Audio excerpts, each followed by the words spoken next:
дуруд бар шумо дӯстон бародарони азиз, як хабари бениҳоят фаврӣ буд, хостум ба саҳми шумо расонида бошум. Вазорати корҳои хориҷии ҷумҳурии Тоҷикистон ба шаҳрвандони ҷумҳурӣ тавсия медиҳад ки аз сафар ба қаламрави Русия тавассути ҳама намуди воситаҳои нақлиёт бе зарурат муваққатан худдорӣ кунанд.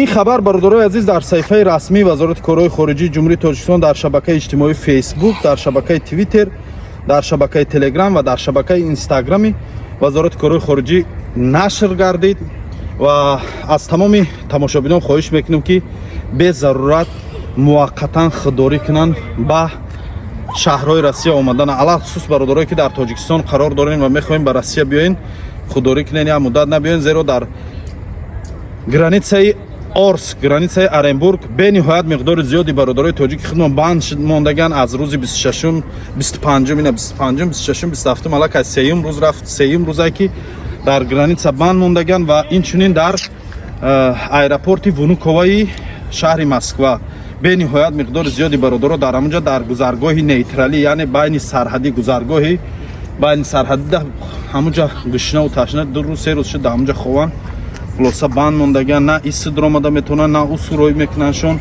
Бениҳоят ҳамун проверка сахт рафтса.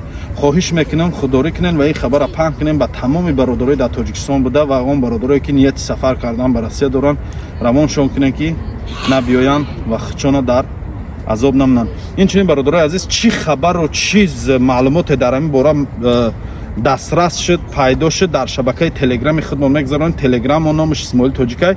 Ози ҳамин хабара ҳамун асосии хабари ҳамун Вазорати корҳои хориҷиро хуча дар Телеграмам парфтагиам дуроин дар оҷа бинен манбаи асосӣ дар ҳамунҷа ҳастай ва инчунин бо метавонем манбаи асосиро дар шабакаи Instagram, Facebook ва Twitter-и Вазорати корҳои хориҷӣ бинен. Маълумот аниқ ва дақиқай ва ин хоҳиш, ин тавсия аз тарафи Вазорати корҳои хориҷӣ аниқай. Алло нигаҳбон.